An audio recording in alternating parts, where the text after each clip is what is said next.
You are now listening to Fitness is Wealth with Taz.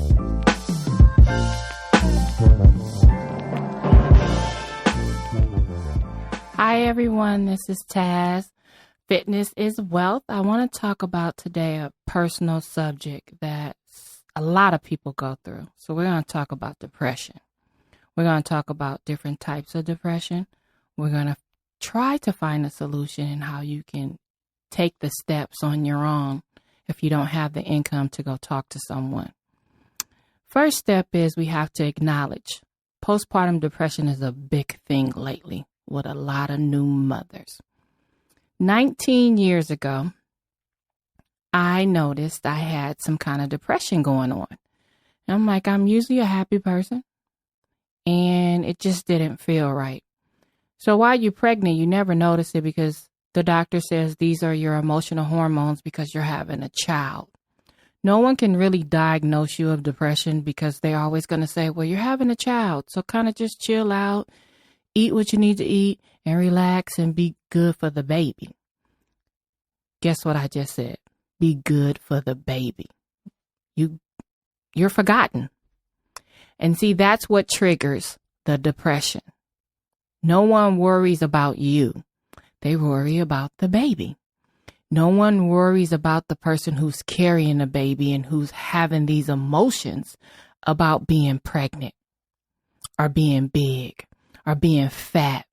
Your whole body changes. And no one says, well, how are you? Oh, how's the baby doing? There's nothing wrong with that. But I am the body that's carrying the baby. Ask me, how am I doing? That's the first step when it comes to depression. We forget about the muscle who carries this child. We love our kids, don't get us wrong, but we lose ourselves in our kids. And that's the what.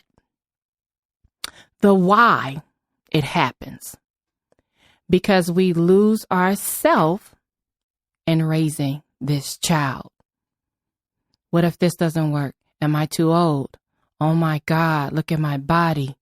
What just happened to me? Do anybody notice that I'm having a downfall? We forget about the person who's carrying this child.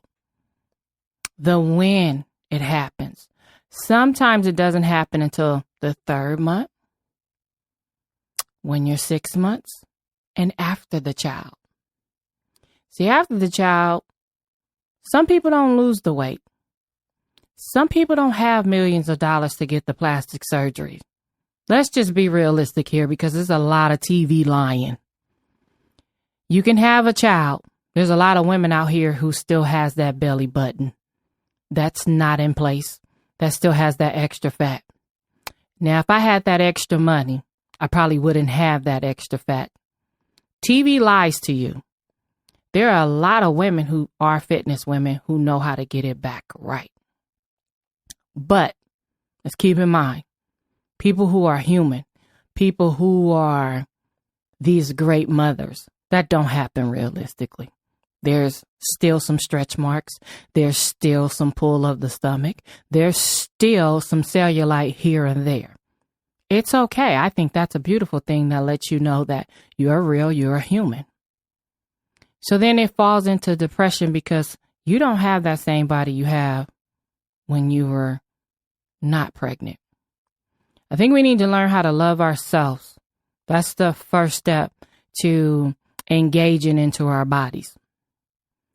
If that man doesn't love you after he had a child, he didn't love you when you had the child.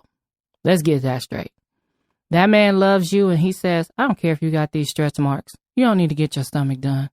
That's love. That's teamwork.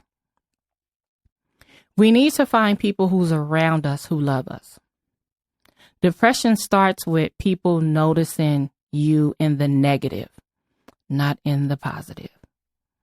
When someone always has to say something negative while you're going through your depression, kill that person away from you.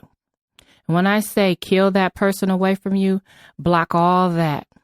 Put up this glass. It's called plexiglass. Use that in your form to make sure that you don't have that same person continuing saying you're fat, you still got that baby weight, you still got this, that will mess up your mental and make your depression even worse. Here's another scenario. You go to your doctor. Hey, doctor, I gained 20 pounds. You had your baby 7 months ago. You should have lost it. Don't listen to him. He's not in your home. He doesn't know what you're doing. He doesn't know you have to go to work. You have to come back. You have to pick up your children. You have to clean this. There's sometimes no time for exercise when there's new babies. So I'm going to teach you the self-love. When you have a new baby, it's true enough, we got to wait 3 to 6 months until they get their lungs developed. But when you have your child and they're 3 months, there's deadlifts you can do. There's lunges you can do with your child. You can exercise with your child a lot. Depression comes with a lot of people surrounding you pretending. There's a lot of people at work that make you depressed. There's something you don't like to do and it's not making you happy. I always say, stay there, fund yourself until you find the next thing that makes you happy. Pick up a hobby. When I was going through postpartum depression, I learned how to date myself to know what I wanted out of a man. Although my dad taught me what I needed out of a man, because that's a great man.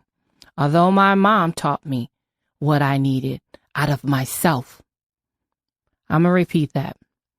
My dad taught me what I needed out of a man. My mom taught me what I needed out of myself. I didn't need a man to make me whole.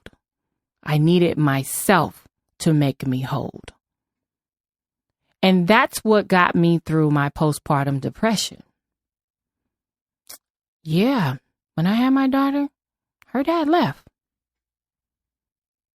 But I didn't need him to make me whole because I had the greatest parents in the world to step in and say, I'm going to help you.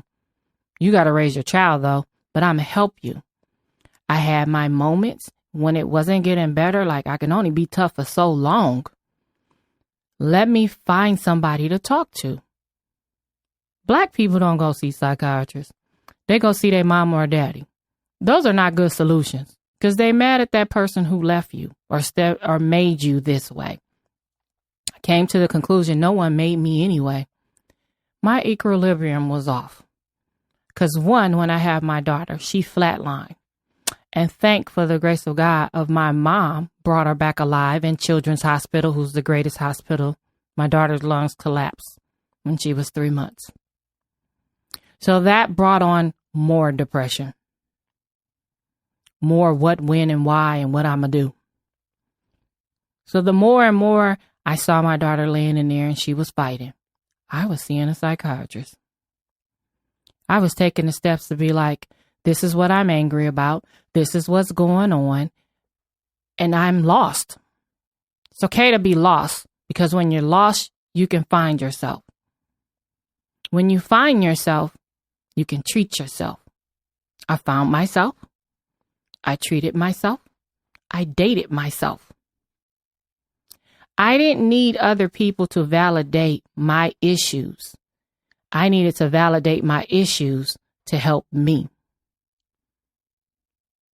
I'm going to say that one more time. I needed to validate my issues so my issues can validate me. If I never took the steps to understand my issues, it's hard to understand anybody talking to me or saying what I could do or I should have done. Because I'm going to put a wall up like you're attacking me. And that's what happens with depression. There's a big old wall and a cloud and a raindrop of tears. When those tears come down, you got to hang up that depression and put on another face. I call it a closet. So when I was depressed, I had to pretend that I was okay. One, I had a child. Two, I didn't want anybody taking my child away from me. 3, I had to be strong for this child so she didn't feel like I was going through anything. So I had to closet my depression. When that child went to sleep, I put that happy face in the closet, and the clouds and the rain and the anger fell down on me tough. So then I have to start this all over again. This is where I knew I needed help. So what I tell women who are pregnant, if you feel any sight of depression, don't watch anything that's negative.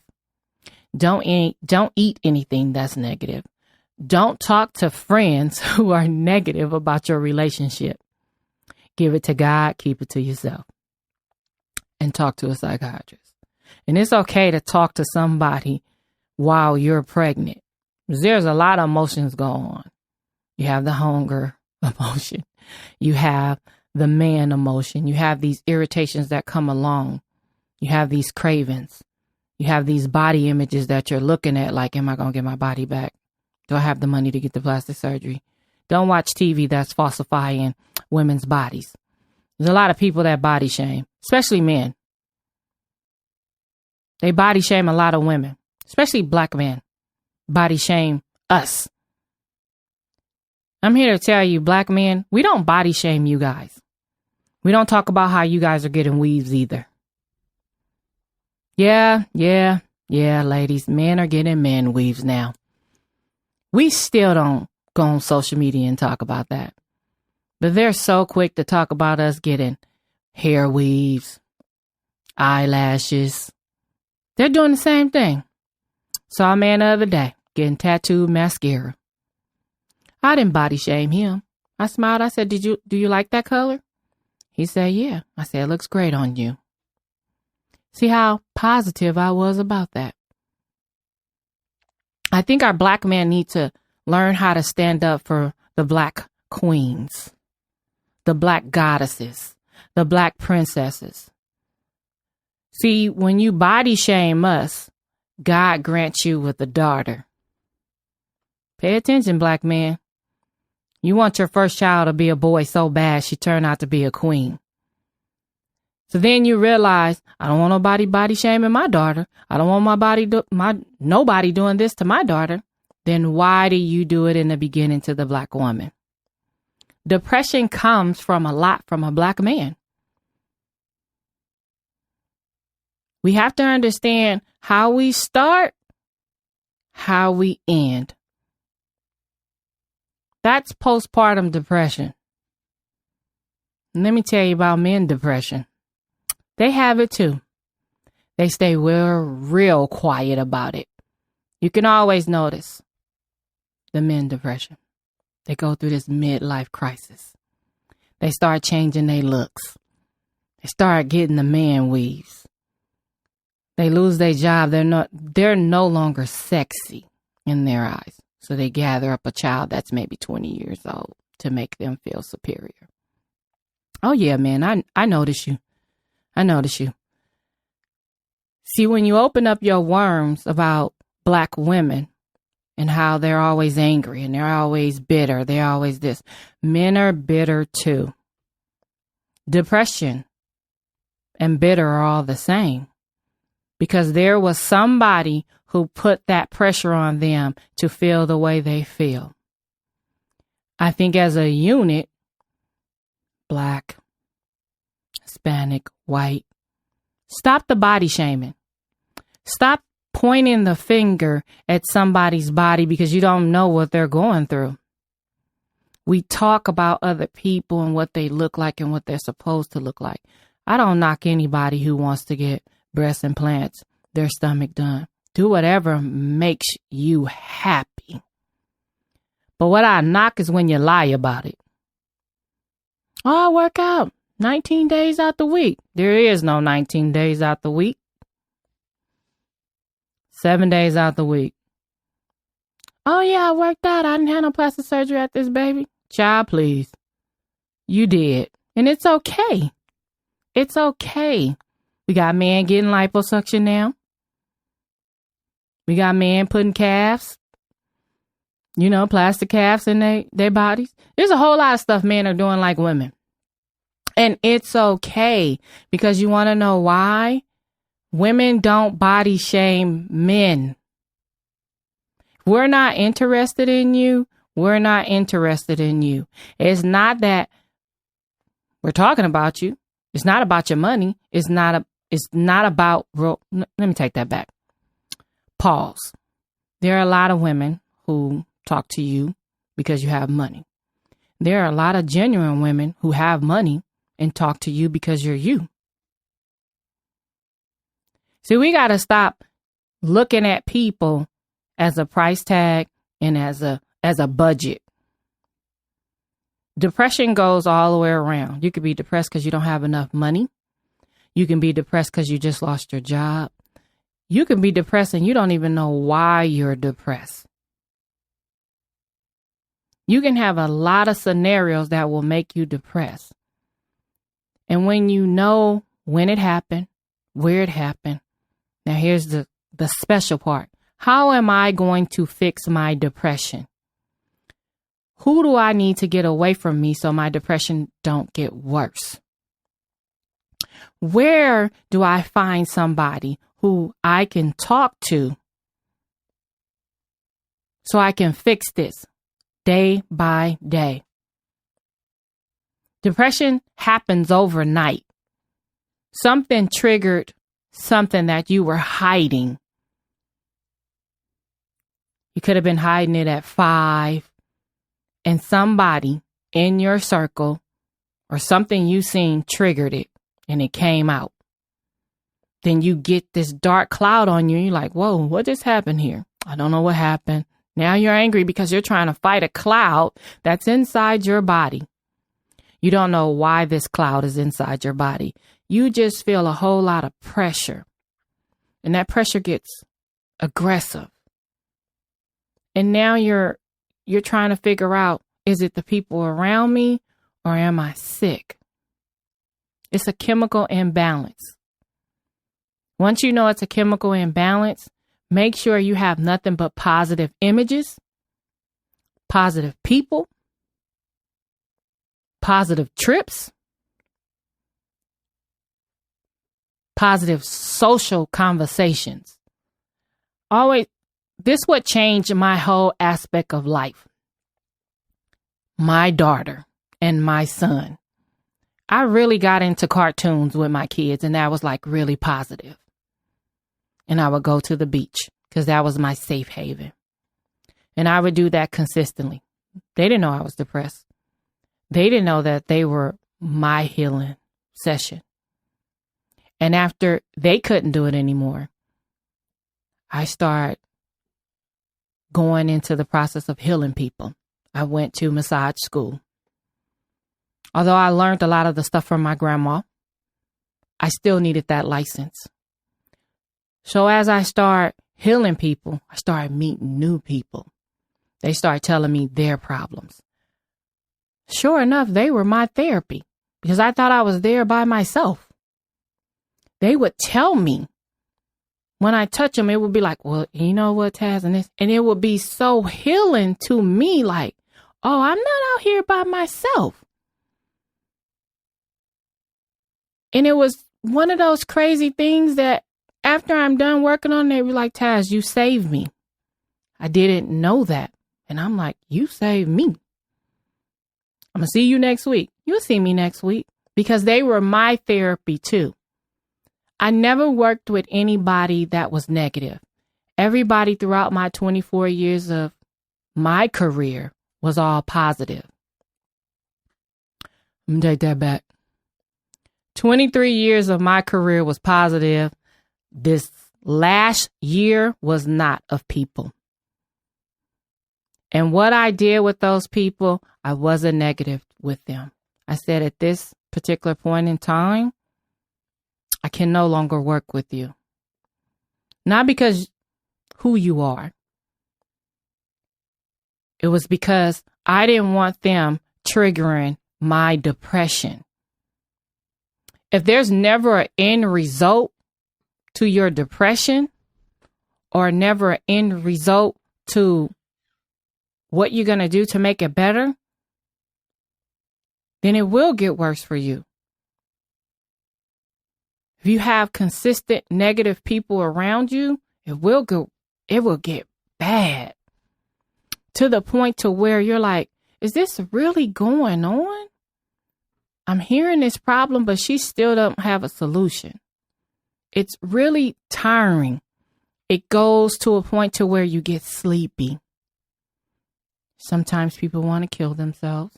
Sometimes people want to get away from life. So when you see somebody and they're going through depression, it's not to be making fun of them. It's to find a solution to help them. We all have a little bit of depression. Some depressions are deeper than others. We all have people in our family who have had or been on drugs. It was something that depressed them to cause them to use the drugs. See, when you use the drugs for depression, you don't got to think about the depression no more. Because that drug have you somewhere else like flower child moment. That's the best moment for them. They don't got to go back to that pain. So drugs is good for them. And the more and more you get mad at that person that's on drugs, the more and more they want to use it because they're saying, you don't have a solution for my pain or my depression. Leave me alone. I'm okay being out on the streets. I'm okay with that because I don't have to go back to that dark side. This is happy for me. I'm okay being on drugs. We have some of those people. Sometimes you got to let them go. You may see them on the streets, Craig on drugs, but Craig happy. Because see, when Craig wasn't on drugs, Craig was depressed. We can't live everybody's life when they're depressed, but we'll try to fix them and help them. If you're not there to help them and find a solution, get out the way. Back away until they ask you for help. Person who's depressed, back away until they come to you and want to talk to you. That's the best thing you can do for a person who has struggles with depression. I always tell people, go talk to somebody. Call somebody. See a psychiatrist. Take a diary. Know your what, when, and why, and how can I fix it. That's the first step to depression. Know that. Know your changes. Today you can say, hey, I went out for a walk to the park. I ate this new food that I never tried before. Get out your box. Because when you're depressed and you stay in that same box, you never clear your air. Go out, always go to somewhere that you've never been before. You don't need nobody. This is why I say date yourself. Find your path. I had to date myself for a whole year. I did good. I didn't hurt myself. I didn't disappoint myself. I shopped well with myself. And when it was my birthday, I did good for myself. That gave me options to not have high expectations for other people.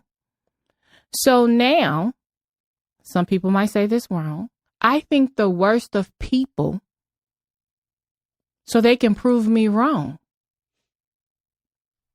So I don't get my feelings hurt. So if I thought the worst of you and you do something drastically bad to me, it's okay. I'm not hurt. I expected that. Now, if you're a great person and I thought you was going to turn out this way, it all panned out. You was a blessing. It's called balance. You can think the worst of somebody. You're allowing them to prove you wrong. It helps your psyche if you're becoming depressed. Usually when I think the worst of certain people, they prove me right. Usually when I meet great people, I feel that instantly. Because I've dated myself to know what I want in my circle. To not let that depression come back. Because sometimes people will cause you to open that depression back up. That's why I said if you don't like a person, it's better for you to tell them like, hey, you're probably a good person, but something about you, I don't understand. So I'm going to be cordial. I'm going to say hi. That about it. It's okay to do that. It's okay to say, no, I know her. I don't know of her. But she said she's been around you for 20 years. I know her. I don't know of her.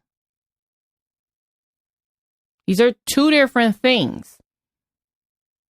Yeah, we've been in a circle, but I know of her or him. See how easy that is? It doesn't put pressure on you. It doesn't take away who you are as a person. Because whatever she says, it rolls back off of you because you have control of who you have in your life. And that goes with children. A lot of mothers don't want to hear this. Not everybody's child is good.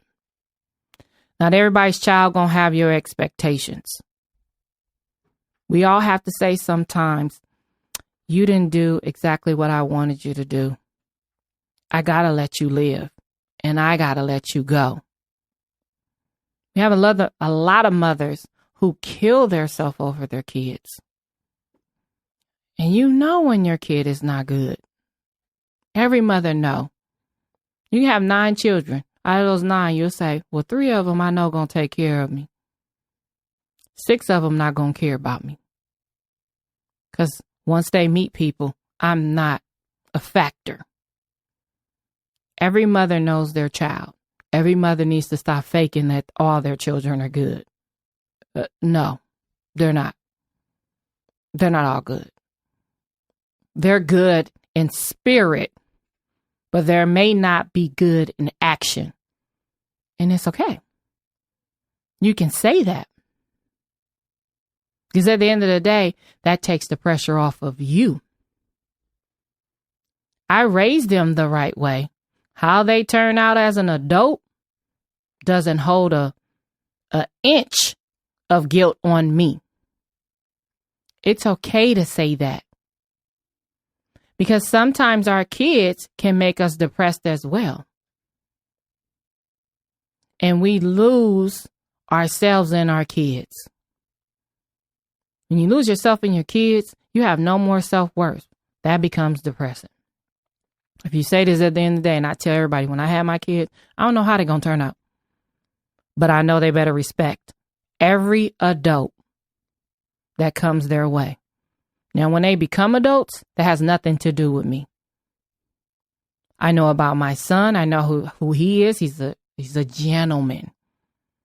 He's awesome. I have 2 kids that are Scorpios.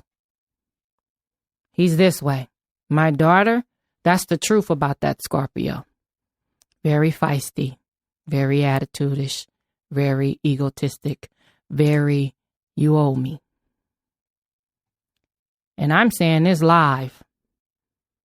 I don't even know you. But I know who my child is. I don't have a problem saying that. I think we all need to own up to who our kids are. So you don't be depressed. So you don't take that weight on like, oh God, shoot, they're not my kid. I have a lot of people say, my kid don't do that. Your kid right over the corner right now doing it now. Stop holding your weight for your kid.